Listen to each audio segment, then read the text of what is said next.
So when I was growing up, I believed that there were two different kinds of people in the world. I thought, first of all, they're the people that do things, that take action, that make decisions that are important, that influence all of us. And then there are the people that watch and wait and kind of hope for the best. And the first group of people, the people that do things, the doers, you know, they seem to live far away. They seem to be people with money, and they seem to have better hair.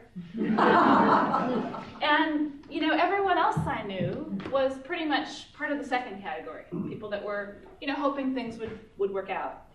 So this one day, I was walking during my break outside, and I saw a poster, and it was a poster that said, you know, March Against Police Brutality. There had been a shooting a couple of months before.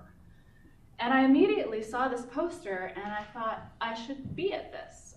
This is important. And then almost immediately after, I had this other feeling that it was like, you're not going to go to that. You're not an activist. What are you thinking? So within a couple of days, I heard on the radio that there was going to be a nonviolence training, and people were starting to organize for the World Trade Organization protest up in Seattle. This was in 1999. So I made it to the training, and there were, you know, maybe 80 people who I didn't know, and I felt really self-conscious. I felt like I shouldn't have showered that day. I felt like I stood out a little bit. Didn't want to stand out, but it was a very compelling presentation, and I was impressed. And after about a half hour, I looked at my watch, and it seemed like it was a good time to go. And people were moving around. They were starting to do some interactive stuff.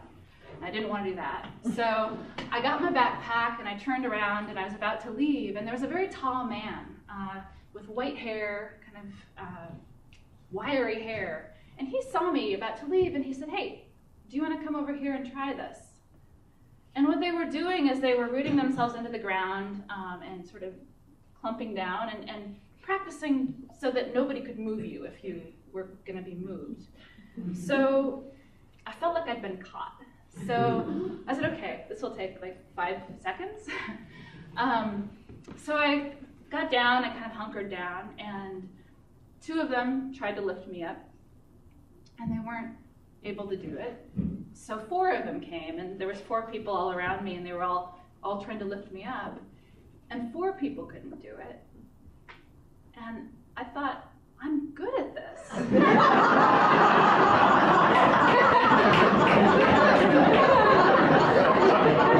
had no idea. So I ended up staying for this whole day to see what was going to happen. And at the very end of it, this man with the wiry hair, we were all sort of trying to figure out what to do. It's almost like he really did reach out his arms, and suddenly there was this group of 8 people who'd never met each other before. We'd all showed up that day. And pretty soon we started making plans to go up to Seattle for this protest. So the morning of the protest, it was dark and it was raining, and we all walked down the hill to downtown. And it was all sorts of people. It was people from all over the world, not just from Seattle, not just from Portland or the United States. And they were cheering us, not just 8 of us, but all of the people that were heading downtown. And we got to this intersection, and we made these 2 circles in the intersection, an inner circle and an outer circle. And in the middle, there was a mural, and it was a mural of this seed. And there were these artists that were painting it. And it was really incredible. It had like a big split in it, and it had shoots coming up and roots going down. And they were painting it as we stayed in this circle.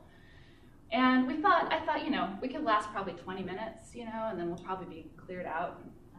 Didn't think that it would really last that long.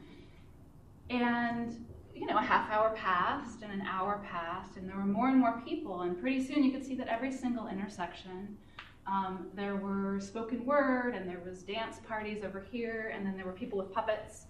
And it was just this amazing feeling and this amazing festival.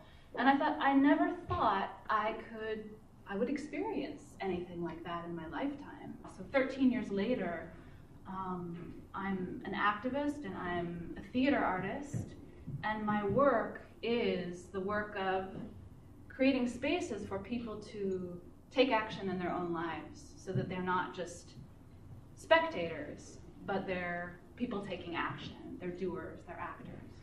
Because I believe, and I learned in this experience, that we're all capable of taking action. That's something that belongs to all of us.